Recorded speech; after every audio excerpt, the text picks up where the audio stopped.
Stranger in the Forest by Nigel Togue. Kato the owl lived in a tall tree with a thick twisting trunk. "You call him," Gerumph said to Honeybear as they stood at the base of the tree, peering up into the branches. "He knows you better than me." So Honeybear called out to the owl, "Are you there, Kato? Please come down and see us. We have something very important to ask you." They waited for what seemed a long time, and just as they were thinking no one could be at home, the owl arrived on a nearby branch in a flutter of wings. "Hello, Kato," Honeybear said. "Thank you for coming down." She pointed at the young gorilla. "You remember Gerumph, don't you?" "Oh, yes," said Kato, blinking and turning his head slowly side to side. "He's not someone I'm likely to forget." "The thing is," Honeybear continued, "we want to take a trip to the zoo, so Gerumph can see his friends and I can meet them too, but we don't know the way. Can you tell us how to get there, please?" Both she and Gerumph looked expectantly at the owl, waiting for him to reply. "Yes, I can tell you the way," Kato said, looking from one to the other. "But the journey can be quite dangerous and you'll need to look out for cars and roads." "What sort of animals are cars and roads?" Honeybear asked. "Just as I thought," the owl said, with a sigh, and went on to explain. "Cars and roads are not the names of animals. Roads are like tracks in the forest but much wider, and cars are what people use to get about. They can go very fast along the roads and you don't want to be hit by one.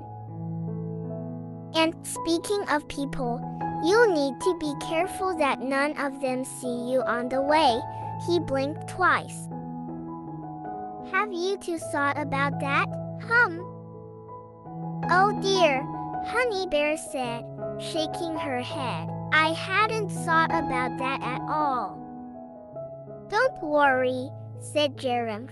"I managed to get here in one piece and I'm sure we'll be all right." So Kato told the two friends how to get to the zoo, drawing a map on the forest floor with his claws so they could see more clearly. "And you're sure this is accurate?" Gerumph said. Kato looked down his beak at the young gorilla. "I hope you're not doubting my word." "Owls are not called wise for nothing, you know."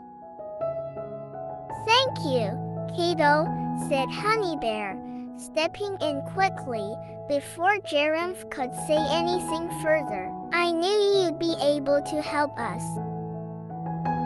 "Have a safe journey," the owl replied, and, with a swoosh of his wings, flew back up into the tree. Honeybear and Gerumph set off for the zoo the next morning. It was a good day to travel, with a bright sun in the sky and birds singing in the trees.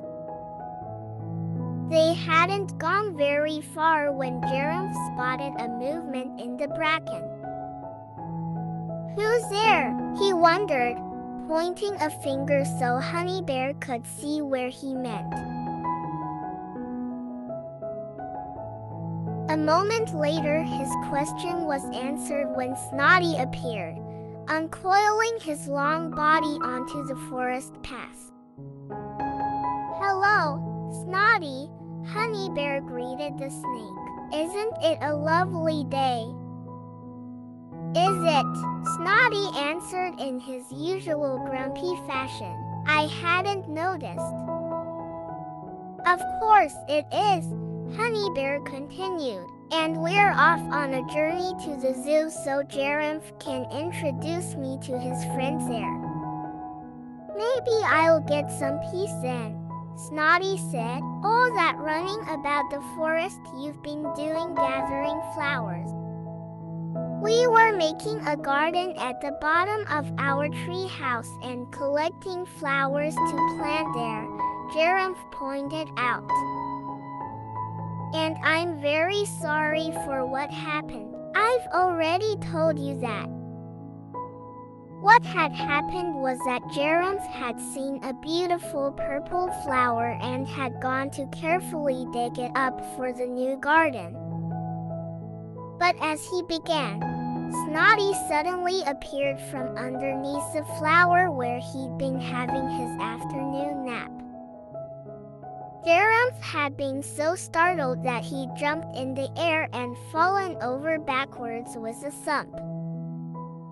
And I must say, Honeybear added, the garden looks really beautiful now that it's finished. Bah, Snotty muttered. Stuff and nonsense, all this talk about gardens. What use are they? And saying this, he slithered off.